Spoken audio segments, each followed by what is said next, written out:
in my vocal cord. So that means I need a surgery. I came back and the Canadian doctor said, I can't find your polyps. So you're fine, but you have to learn how to speak. So that's why I learned how to speak. It's a very easy way. You can do it 30 times a day, and then your voice will be as good as mine. So how's the food? Yeah. Good? Okay, later on we need to find somebody for this good food, okay? The food comes for a reason. The food is not coming for just filling your stomach, okay? We also hope this food can inspire you. So this is the first year in BC we have this new award, which is called the Inspiring Social Worker of the Year Award. And also, with the award, we also have today's lecture, which is the Project Memorial Lecture. I'm not going to detail about that, so I will leave it to our guests and also Tim to explain more about this. So without further ado, I will invite him to come to give a welcoming remark to our guests.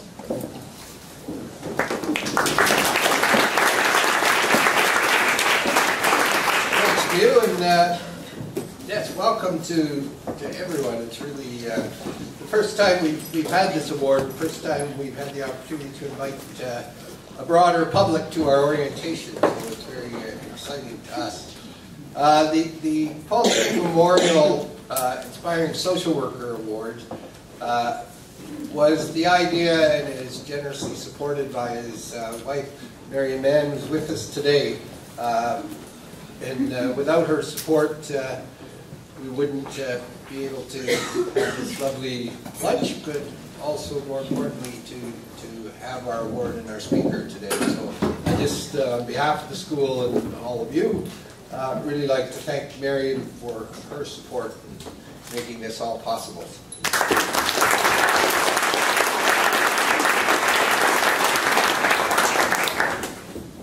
I think the term Inspiring Social Worker Award, when Marion first approached us about the award, she was very clear that she wanted it to be around inspiration.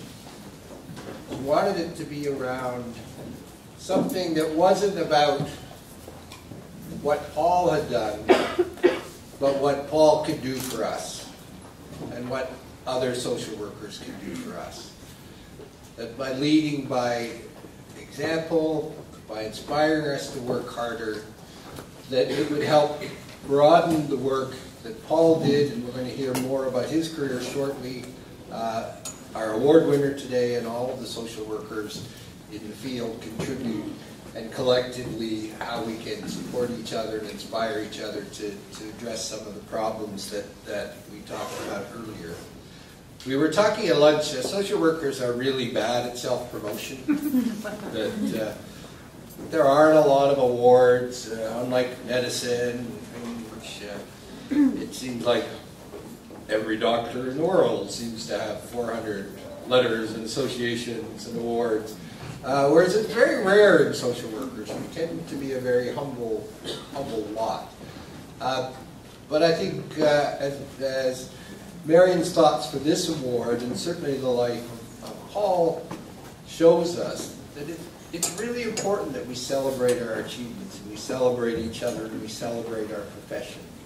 Not just for ourselves, to give ourselves inspiration and to keep us going when things get a little murky, but also to the rest of the world, to help them understand who we are and what we do, and why we're a necessary part of any civil society. So we really appreciate this opportunity. We hope this will be an annual award that the school will give. Very pleased to welcome our award winner, Stephen, with us today, and we're going to hear a bit more about him today. The award is given jointly from the School of Social Work and the BC Association of Social Workers. It's a joint committee that determines the winner and the criteria, and we're really happy about this partnership with the BC Association. And we're going to hear a bit more about them as we move through the day. So I'm going to turn it back over to you. Again, just welcome to all our guests, and we look forward to a very inspiring lecture.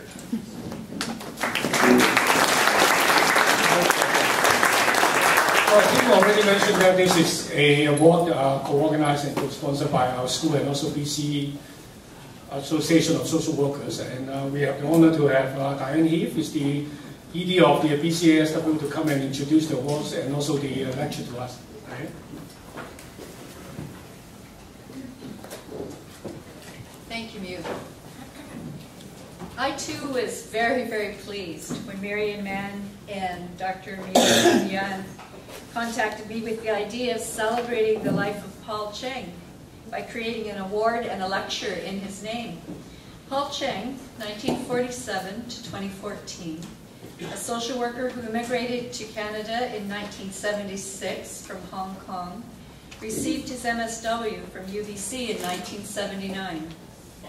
He dedicated himself to serving new immigrants, youth in care, street youth, people with addiction, and many others in Hong Kong and Canada for over 40 years. He was involved with community services such as Mosaic, YWCA, and Success. He worked with the MCFD as a resource social worker, then as a manager of Vancouver Detox. After Paul's retirement in 2003, he worked at Success Training Institute in Vancouver as a field supervisor for overseas social work. Note the word retirement. It doesn't really sound like it. In my position with the BC Association of Social Workers, I find that to not be unusual. Many of us end our paid work and then we just keep on going, following whatever passion we had originally in using our best efforts to make it happen. Very, very characteristic of social workers. So after his retirement in 2003, as a field supervisor for overseas social work, in that capacity he influenced many future social workers. Paul encouraged them to strive for excellence in their vocation and was voted the best teacher in the world by his students. What an honor. Not best teacher in Vancouver, not BC, not Canada, the world. He received a gold award from the Public Service Employee Relations Committee for service to the public. And written on the award was, for service excellence to Chinese migrant youth who arrived off BC's coast during the summer and fall of 1999, contributing to an extraordinary and unprecedented situation. Sounds a little familiar, doesn't it? Once again, the spotlight is on those amongst us who are fleeing poverty and persecution and need our help. So Paul is a social worker during this crisis. He was working day and night to help deal with the immediate situation, and he continued to work in the following months for refugee settlement. Paul was an advocate for social issues, including problem gambling, drug addiction, and the problems faced by refugees. He actively participated in radio broadcasts and community information sessions. Paul was well respected by his colleagues, and by all reports he went above and beyond what job requirements were. I did not have the privilege of meeting Paul. However, I will read out some quotes from those who did know him, which highlight his dedication and the quality of his relationships. So here's some of the quotes. He served his clients with heart and love, not just a job. He volunteered his personal time to do many community works. Paul was innovative in adapting service delivery systems aimed at addressing ethnocultural and diverse client needs. Paul published a paper on working with culturally diverse clients in 2008. It's difficult to speak highly enough about Paul's performance during this work assignment. His level of commitment, leadership, and compassion for the children under his care has been outstanding. Paul brought a wealth of experience and knowledge that he was able to apply not only to his caseload, but to benefit his colleagues and supervisor in their work. Paul's retirement represents a loss of personal and professional strength. He committed his life to help everyone around him, his family, his friends, his clients. He always told the people who wanted to return a favor to him to instead extend their favor or blessings to the next person who needed their help. He was a strong believer in the ripple effect to improve lives. It's widely recognized by his colleagues, clients, students, and friends that Paul's genuine caring attitude, professional practice, tireless personal efforts deeply touched and greatly inspired them.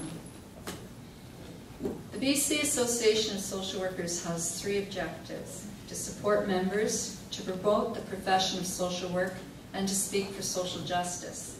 2 of our BCASW board members, Pam Miller and Jackie Green, assisted you and Marion in determining the criteria for an award that would capture the qualities of exemplary social workers as reflected in the life of Paul Cheng. The recipient would demonstrate a strong commitment to social justice in work with marginalized populations and would be recognized as a role model who inspires others. We were delighted to have this opportunity to promote the work of our profession and to acknowledge our social work community. Social workers are committed to the realization of social justice for marginalized populations. We use our resources to advocate on behalf of vulnerable groups, and then we work long hours to assist the individual in need standing in front of us. We do much less to promote our profession and our skills, and that was our conversation around the table. It's impossible to acknowledge the countless, almost invisible social workers who provide incredible service and work tirelessly for social change. We will never know the names of many of the heroes amongst us.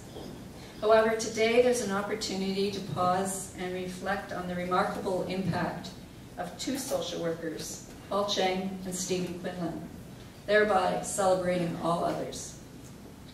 From his experience and work, this year's recipient, Stephen Quinlan, will take this opportunity to share his ideas with our community of students and social workers on how to serve and advocate for others. All in all, Paul believed that lives influence lives. I'd like to leave you with that thought. Your life and your work make a difference.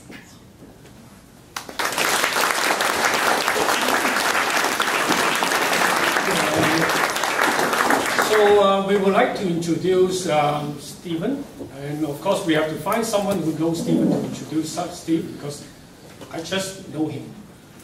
So good that we have someone who knows him very well here. We have Timothy Ed. He's the Executive Director of Peer Organization, and also he's the one who nominated Stephen. So I bet he knows him very well. So.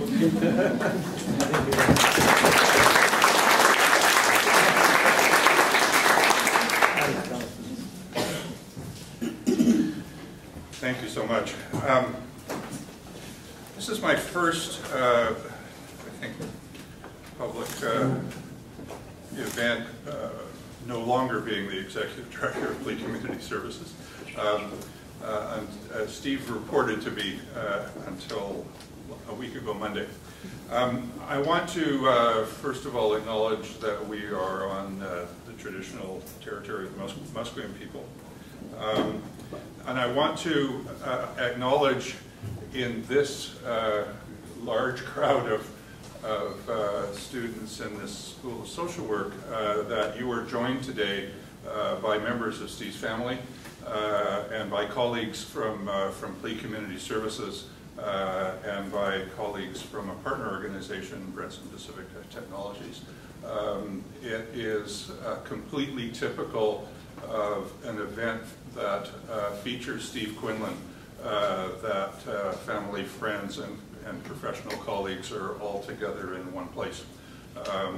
That speaks directly to the person that I've known for a long time. I need to say a couple of words about the organization Steve's with. Plea Community Services Society is a community-based social service agency.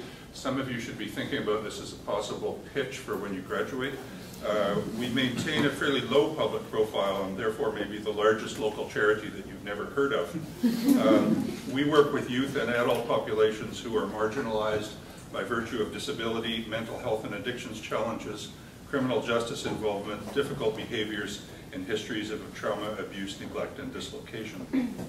Our programs include residential and non-residential services. They are built on a strengths-based, outreach-oriented foundation. Our challenge is to find the unique ways that offer each individual stability, positive relationships, personal development, and eventual self-sufficiency to the greatest extent possible. Our belief is that everyone counts, that everyone deserves a good life.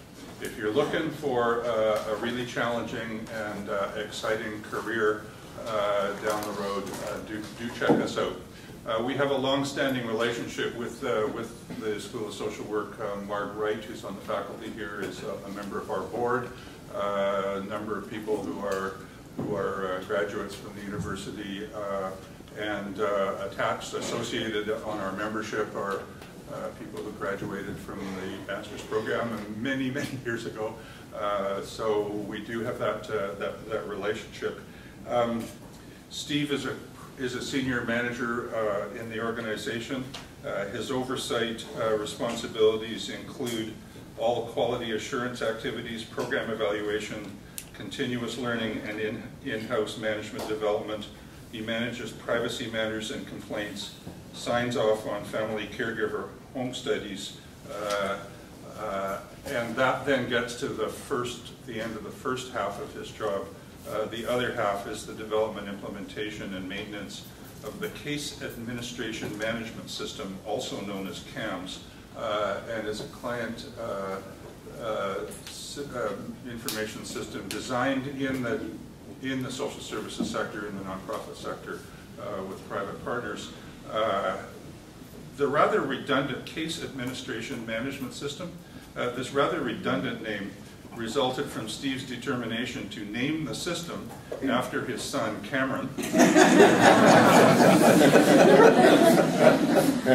His daughter Poppy, having previously found her name on the family sedan's vanity plate. The subtlety of his sense of humor is also a source of inspiration amongst his colleagues.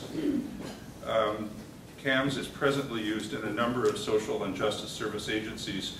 If you know something about electronic case information systems and something about BC politics, you may be impressed to know that it is indeed possible to build a system based on the needs of frontline service providers that actually works, which meets accreditation standards, that grows and adapts to changing service needs, and that, in the near future, is financially self-sufficient.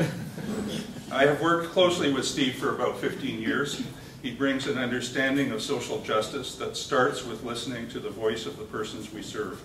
He understands the reality of frontline service, and he is always focused on the integrity of program models, the quality of practice, the ethical challenges of our work, and our core values. He has also, over the years, provided me with good counsel, and I am honored to introduce Steve Quinlan to you today.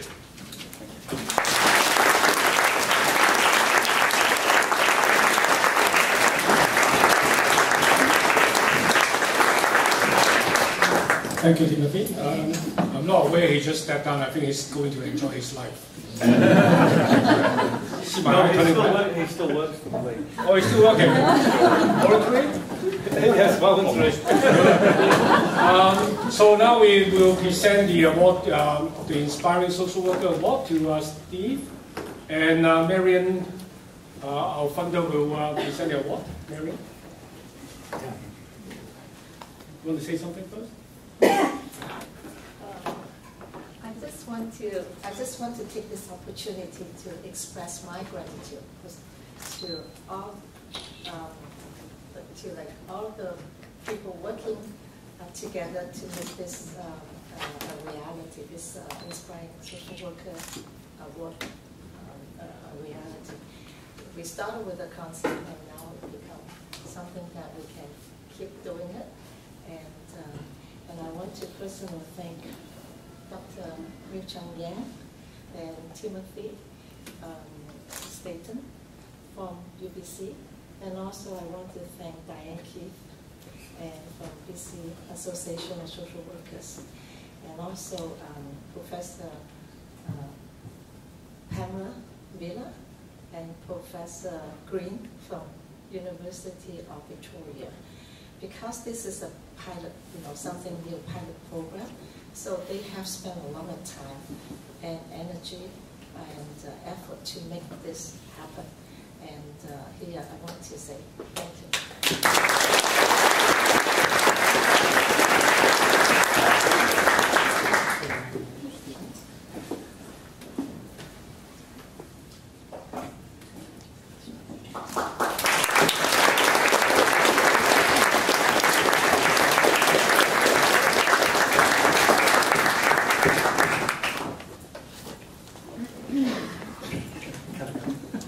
before I pass the mic to Stephen to have his time to share his experience, also inspire us about social work, I want to mention one thing. I personally know Paul. We work together on a few projects. He's exactly, however Diane described him, he was exactly like that. And one more thing I want to share with you. Marion was also social work trained. So both of them are social workers in Hong Kong and then moved to Canada. So that spirit is international. It's just like not local Canadian. So just want to share with you. So Stephen, without further ado.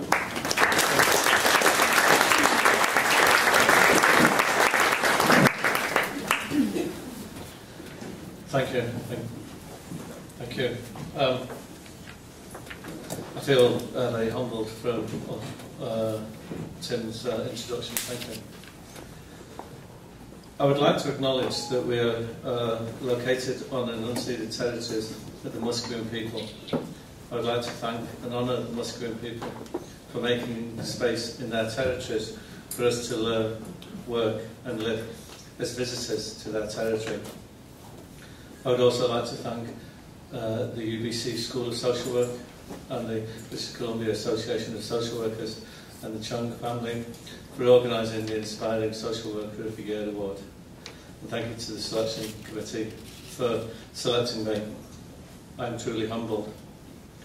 I would also like to thank my family, my wife Anne, Poppy my daughter and Cameron my son, who without them in my life I would not be the person I am today. Thank you.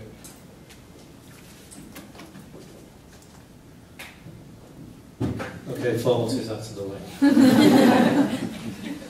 In a land far, far, far from here. Sorry, let's try that again. In a land far, far, far away from here, and in a time long, long, long ago, I too took my first day at university to become a social worker. And I remember the very first lecture that I was at, and David Lennox gave the lecture. And I remember three things about that lecture. The first was that he said people in the room were going to pass. They were going to succeed at getting their social work degree. This was not based on some idea that it was just an easy thing that you just needed to turn up to. No, it was a thought-out argument that he said that the selection committee and the selection process was rigorous and thorough. More people applied and were able to actually start the course, and therefore taking the best of the best meant that it was likely that people were going to succeed. He also pointed out that the faculty staff were there with a goal of making the best social workers that they could do, and that when times get tough and times will get hard and study will be difficult, he did point out that you can turn to the faculty staff. They are there to help and support and carry you through. And so he was arguing that you will get through this, and it is, and you will succeed. The second point, and I kind of need to set a lot of the things that I'm going to say in context with a little bit of background. I could give a little bit of background about what the room was like when we were there. No one had a cell phone, no one had a computer, no one had a laptop. There was a chalkboard, there was an overhead projector. There wasn't even a computer for someone to do a PowerPoint presentation. That's how long ago it was. But we were all there keen, and we all had pen and paper and textbooks. And David had a big belief that textbooks should be treated in a certain way. And as he was describing this, he walked up to the front row of the students and picked up one of their textbooks that was perfect. Didn't even look as though it had been opened. And David said, textbooks should be living, breathing documents that are not in perfect condition, and that have scribbles and writing gone, and highlights and pages open, and turned over and possibly coffee stains on. And he also said, and the backs of the spines should be broken. And as he said this, he broke the spine of this brand new book to gasps and horror. And someone actually said, "You can't do that." I thought, he can. He has tenure. But his point is that textbooks are there to inform our practice, to enhance the quality of work that we do, and should be used as a way of improving the work that we do. They should be living, breathing documents. The third thing that I remember about David was that he was a magician. I don't actually remember how he related magic to social work, but I do remember thinking that, and he did do a magic trick, and I have thought maybe I should have practiced magic for you. For when I lose my audience, I always thought it was a good way of pulling the audience back, but I'm afraid there's no magic in my speech. But after your first day, you are going to have hard work. But the good news is that you've done the difficult part. You've got through the selection process. Now all that's ahead of you is hard work and hopefully a great deal of fun. You have the opportunity to work on a campus that is quite brilliant, and you really ought to make the most of all the opportunities. You should maybe get to the Nest and check out the Student Union building. It's quite impressive. After I qualified as a social worker, I took my first job of managing a licensed children's home in Manchester. Again, I need to put in context the time. It was 2 years after Expo. Expo was 86 and this was 1988.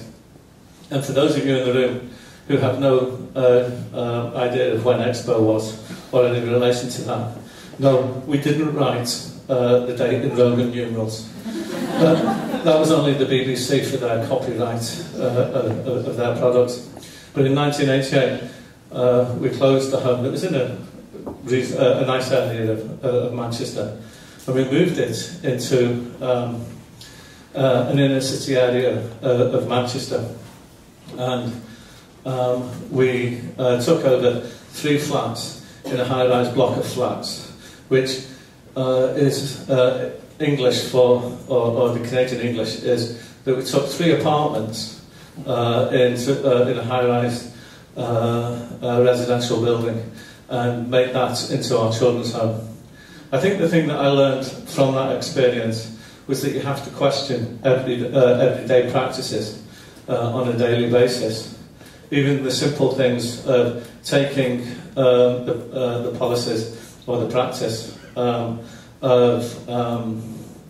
keys from the old home to the new home wasn't going to make sense, because we gave the youth a key to the front door and a key to their bedroom. And it was really important for me to make sure that the staff knocked on the door each time they were going into an apartment. I really wanted to set a tone of I wanted staff to be checking in with the youth to see how they were doing, not checking up on them to see what they were doing. And this actually had a knock-on effect for when they left. They all moved into the local area. We were able to continue checking in with them to see how they were doing. They had no interest in us checking up on them to see what they were doing. So, just from that approach, aftercare was quite a useful way of working with them and supporting them. After working in England, Anna and myself moved and we practiced social work in Scotland, so our second country. And I was the manager of a resource centre. And if I learnt in my first job that you need to you need to reflect and question everyday practice. What I learned in my new job as a manager of a resource centre is that sometimes you actually have more resources than you think.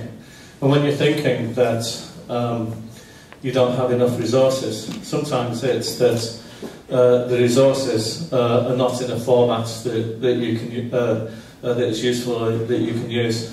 And I can assure you, 10 years ago, I would never have used the term in the wrong format.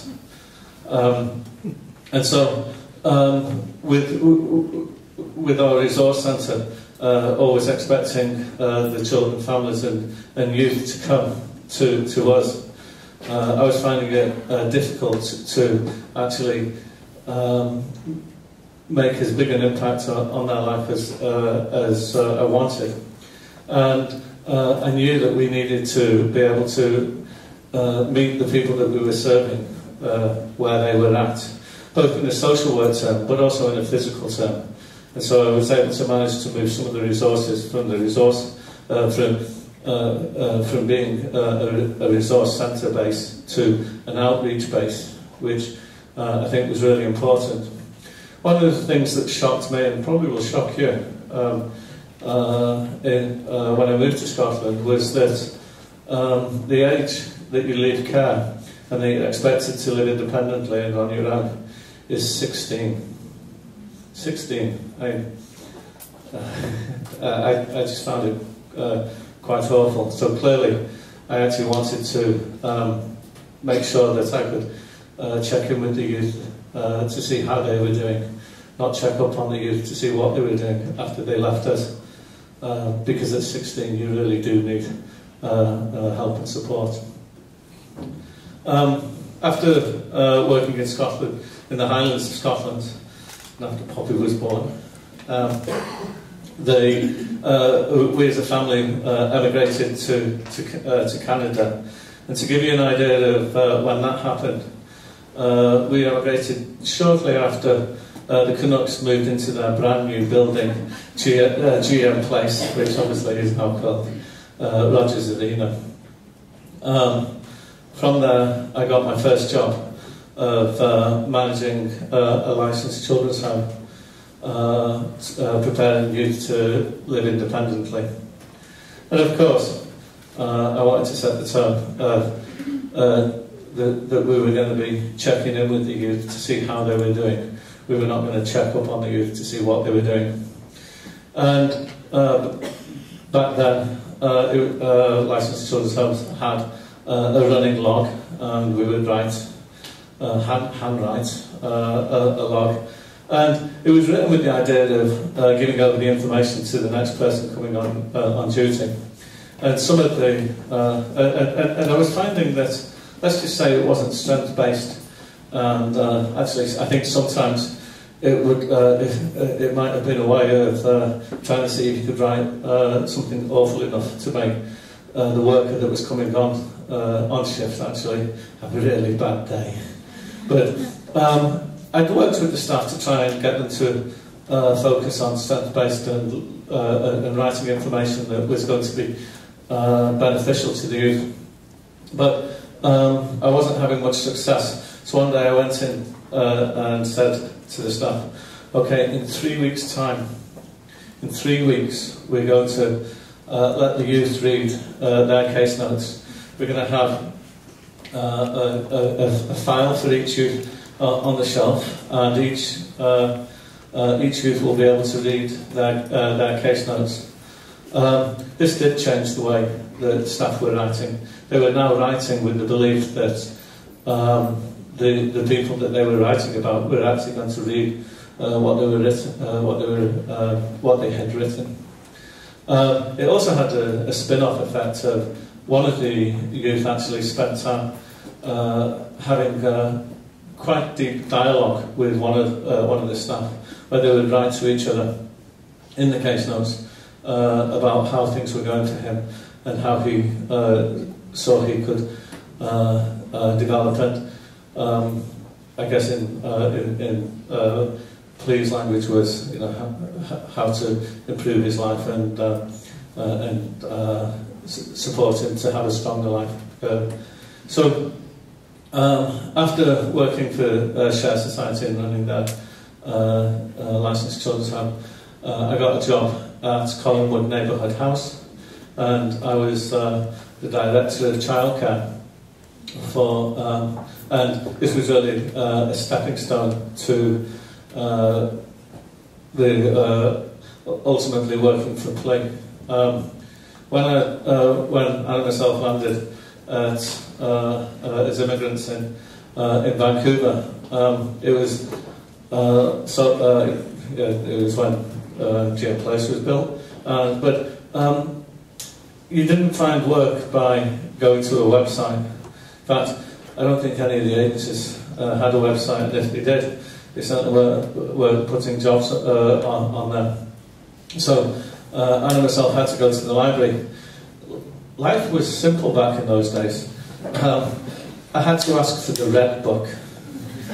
I don't believe that they actually filed their books under the colour, but the red book lists all these social service agencies in BC, and I was reading the different agencies, and I whispered to Anne, well, we were in the library, I whispered to Anne, I'm going to work for this agency, and sure enough it was Plea Community Services, and it was because, as Tim quite rightly described, it was an agency that had started from a strength-based.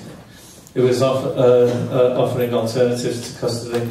It had family caregiver models over group homes and institutions, and it also worked outreach work one-on-one to support the youth.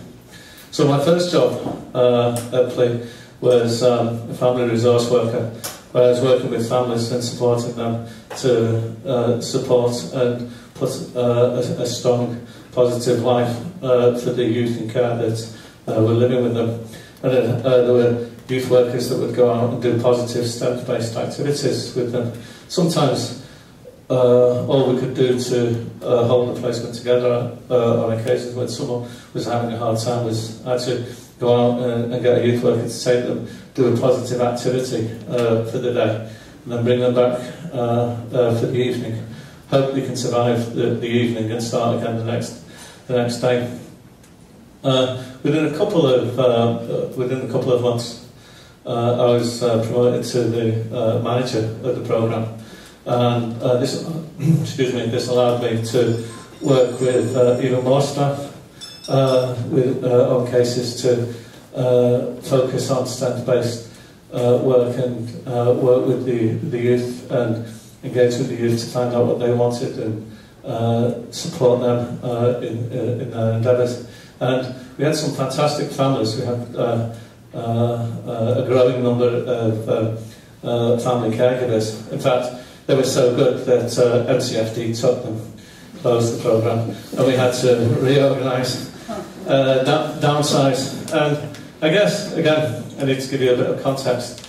In order to tell you a little bit about my next position, you need to know a little bit about me. There's a couple of things. One, I'm really bad at writing. So, just by the way, my new executive director sat right in front of me, but two, I'm really bad at writing. My sentence construction is quite poor, and I'm dyslexic. Okay, got that out of the way. He's not going to be surprised at stuff coming up now, is he? But the other thing was that I was the greatest fan of the reporting model that had served Plea so well up to this point. I believe the reporting model was based on oral traditional storytelling, and certainly in terms of policies and procedures, the only policies and procedures we had were oral storytelling. And so putting me in charge of accreditation seemed to be a somewhat crazy idea. I didn't know if it was just a cruel joke or quite inspiring, and to be honest, many days I've turned up knowing that it's just a cruel joke. But I think this was back in kind of 2002. Computers had just got through Y2K, and there was this belief that computers were going to be able to do all the things that we didn't like and do them really well. It's kind of a bit like, you know, today we talk about the Internet of Things. Well, back then in 2002 we were thinking that, 2003 we were thinking that computers were going to do all the things that we weren't very good at. So clearly it was going to make sense for Bleed to have an online database. And if I knew then what I know now, that it was going to grow from, or that we were actually building a cloud service before the term had even been invented, and that it was now going to serve 20 agencies across Western Canada, because the database system can't. I haven't mentioned so far that it was named after my son. And I apologise for those who've heard this 1,000 times, but one of the reasons why I couldn't name it after Poppy was I couldn't think of enough things that began with P. So, Case Administration Management System, CAMS, was being born.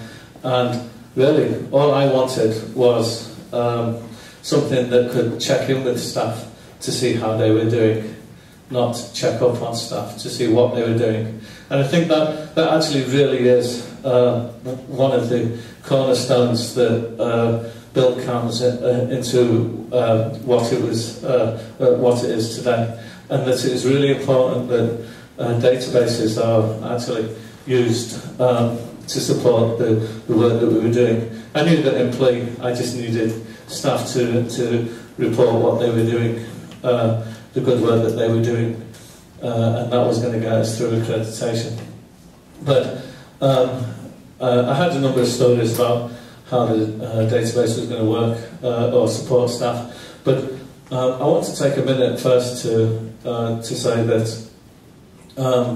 for frontline staff, for those of you in the room that are going to be doing frontline work and meeting with clients, there are going to be times that you're going to work with someone and you're going to not know what to do.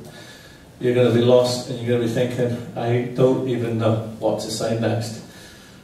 Sort of like me at the moment, because I've actually realised I missed a little bit of my speech. But anyway, when you're stuck with it and you're not sure where to go with the client, ask them a simple question. Ask them simply, you know, what do they want? What do they want from the service? Ask them to tell them their story. Tell them their story. Ask them how did they get here, and where are they wanting to go. Simple questions. But when you ask those questions, actually stop and listen. And when you're listening to what your client's telling you, you're going to get all the information that you need to do the casework that you're wanting to do. So CAMS has been built on social work practice and STEM-based work. It is the cornerstone of why I think it is as successful as it is today, because in order for you to do a service plan in CAMS, you first need to do a client needs assessment. And the client needs assessment is about as simple as it can be. It simply asks, what are your strengths and what do you want support with? From doing the needs assessment, the service plan is created, and from the service plan you can write the progress that you're making on that. It was fairly early on in the time of building CAMS that we realised that once we had some basic data in the system, the next thing that we needed to do was be able to get that information out in a meaningful way. And we turned our focus to the supervisors that we use in CAMS. And those the idea for us on this was we needed to give a supervisor a super view in order to do supervision. And what I mean by that is that I needed to be able to develop reports that were able to give supervisors the information that they need in order to improve the quality of service and to provide the supervision that we were talking about. Again, Diane, it kind of follows on from the theme of you can't do social work alone, and that you actually would go as far as saying it's actually unethical, and that you do actually need to work as a team and collaboratively. So the supervisors were being given the information that they needed to provide the support to the staff. And I have to say that I work with 20 agencies or so, and I work with the supervisors in particular about on how to use CAMS and how to make the most of it. For those of you in the room that actually want to be a supervisor in your career, I have some bad news for you. You are actually going to have to learn how to interrogate a database. You are actually going to have to learn how to ask social work questions of a database. Maybe you'll be lucky and work for an agency that uses CAMS. Maybe you're going to be lucky and persuade your employer to buy CAMS. Or maybe you're just going to... Yes, I told you all day I'd get it in. Or maybe you're just going to have to learn how to interrogate databases. But I have to be honest and say that the supervisors that make the most out of CAMS would all say that they don't have many computer skills. They just see CAMS as like David Lennox's textbooks. They need to have the spine broken, they need to have their favourite parts, they need to have scribbles on the side, and there need to be highlights and the like. And that the information in there is used to improve the quality of service to the people that we serve. And I'd forgotten how long I've been talking for. Oh, I have 4 minutes left. Oh my goodness, when I need to talk quickly. And so, after we met the needs of the supervisors, we've now turned our attention to research on a greater level, and again, informing best practice through research. And PLE has a research partnership, which is with Douglas College and the McCreary Centre, and recently the John Howard Society of North Island and North Island College have also joined us, and we're now using about a dozen years for PLE and about probably 10 years for North Island data over time, and get students to do research on what actually has been most influential and best practice in meeting the needs of our clients. And so it seems to me as though there's less and less left for guesswork, and there seems to be little magic or a role for magic in social work. But if I was going to take anything from a magician, it would be this. It would be a magician can only do good magic if those that see him doing this work think it's a good trick. It's no good having a trick that looks brilliant to the magician, but useless to his audience. And I think that too applies to social work. It's no good if the social work looks good to you, it has to look good to the people that we serve. And so I would like to say that I was telling Poppy about it just before we started. I've actually just worked out my how to close my speech, which was about 5 minutes before I came up here. But I think you've all passed the first test, which was to actually listen to someone who was telling their story. So please go ahead and go practice social work by listening to those that you serve and listening to their stories, and make the most of this beautiful campus. Thank you.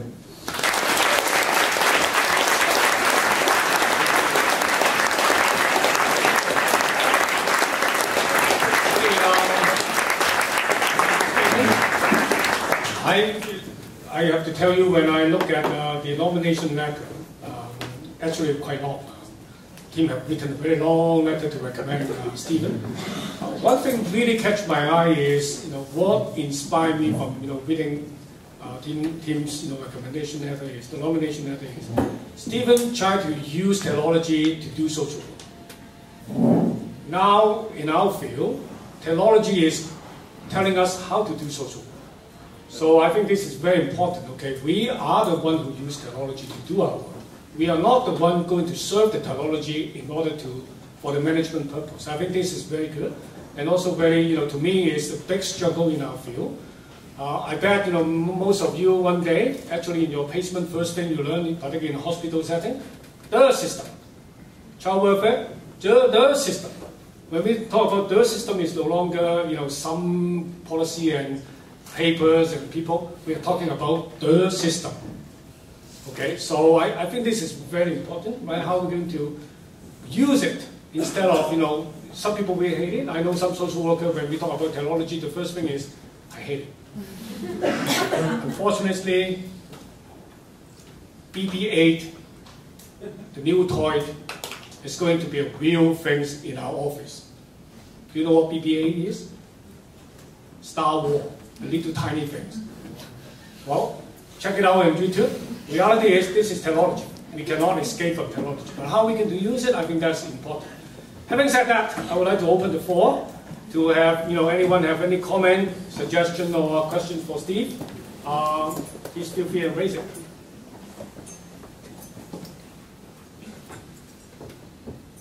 Please.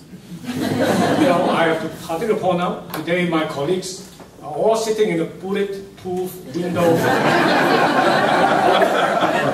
So because of that, I particularly want to penetrate the glasses. Any feedback from my colleagues?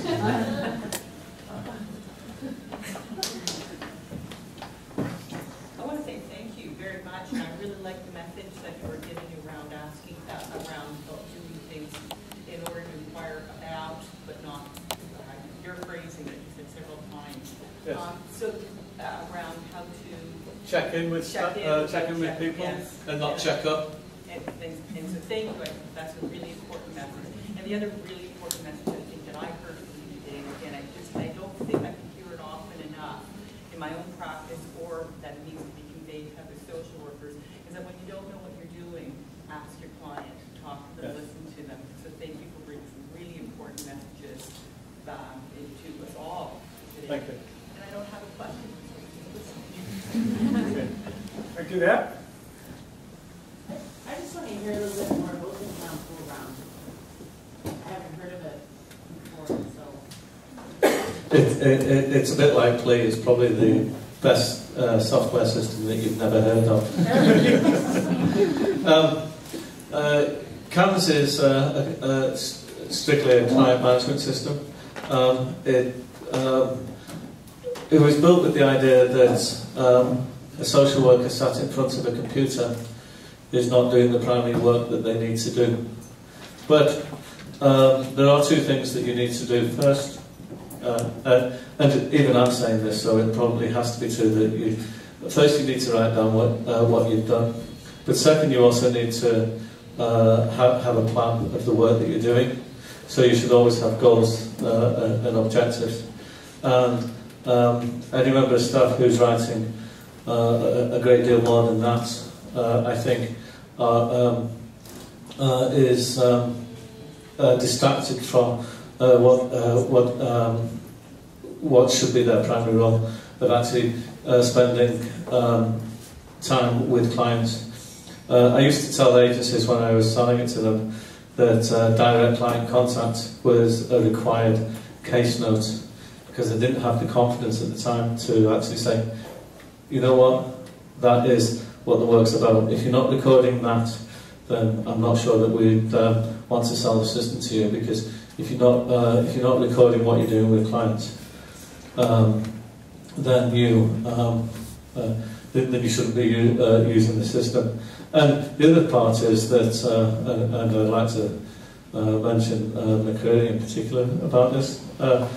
If you're going to do research, then sometimes you have to work with the research that's available, or the data that's available. And I believe that, going back to when I worked for Share, if someone's writing it down, it should be checked or read by someone else. And you should limit the amounts that you capture on people nowadays. In fact, I'd say that with today's technology, I'm not against technology, but what I am fearful of is people writing things in a database, because they do last forever, and they are kept forever. And so a simple example is I've struggled a number of times with the idea of capturing. So I'll get asked, you know, how many of our clients have FASD, or how many clients have. And one of the things that I struggle with is the idea that we let people just put in information, you know, that is subjective. And you know, if someone's saying the client has FASD, I'm hoping that they've got the assessment to demonstrate that. And so, sometimes it's actually better to have less information than more. And I'm rambling, so I'm going to pause. Any other feedback, comment, questions? Steve, can you just direct them to the website if they want more information? Yes. Actually, I have some brochures. I never miss an opportunity to try and get this. The website is www.camsco.ca, and there you go. That shows you how often I go to the website. It's camsco.ca. Did I mention that it's named after my son? And so, CAMS is actually a partnership between Brenton Pacific Technologies, Plea Community Services, and the John Howard Society of North Ireland. And I think that's actually what makes the system as robust and as long-lasting as it's going to be, because technology companies come and go. But and in fact, when we started about a dozen years ago, we looked at the different databases that were available. I don't believe there are any left now. And I think what makes CAMS unique is that when I'm selling it to an agency, I actually point out that if we make the decision correctly, it's going to hopefully be in place long after anyone in the room is still working at social work, because I'm afraid electronic record systems are here to stay, and they seem to want to stay around forever. So I think one of the advantages of CAMS is that it actually has 2/3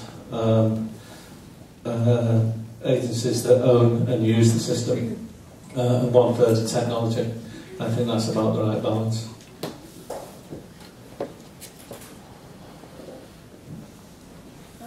I was just wondering how often the software is like updated, the platform and the format of it, and how do you go about researching to inform yourselves how to update the system? Thank you. That's a brilliant question. I would say that social workers shouldn't worry about that. It never stops. It is perpetual. There's no doubt about it. I think one of the things that will kill database systems, and the one thing that is good about things will last forever, the format or the process, unless maintained, isn't going to be kept updated. But I think going back to working as a team in social work, I think I'm very lucky to be surrounded by some brilliant IT people. I have two programmers that have worked for a number of years on the program now. I used to say never trust a programmer with the ideas of what they wanted, because they had logic to their approach, and we're in social work, and sometimes we need to go more with feelings. But keeping it updated is a perpetual challenge that we have to do on a constant basis.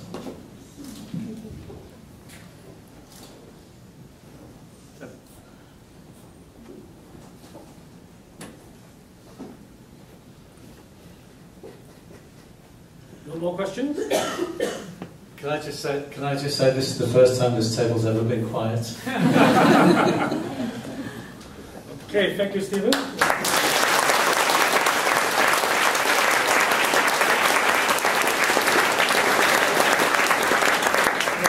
I remember the first day when I learned social work research. This is exactly what my teacher told me. Don't worry about statistics. You need to know how, the information. You don't need to know how to run the statistic, because it should be statisticians doing that. But if you don't know what you want, the statistic cannot help you. Same thing. If we don't know how to use the technology cannot help us. So I think that's something we need to learn, but don't worry about how to update it. Somebody will do it. That's not about it. Thank you very much, and we thank again for all our guests, and with Stephen coming here, and also our guests and his colleagues, which I can understand, because we are in the public. Normally colleagues are trying to be quiet, just like my colleagues. But anyway, I hope whatever you have heard from Stephen will be useful for you in the coming, not only the years, but for your whole career as a social worker working in the field. So I understand most of you are going to have another round of orientation by 2. So, Richard and Elise, do you have anything to tell the students? Just PSW.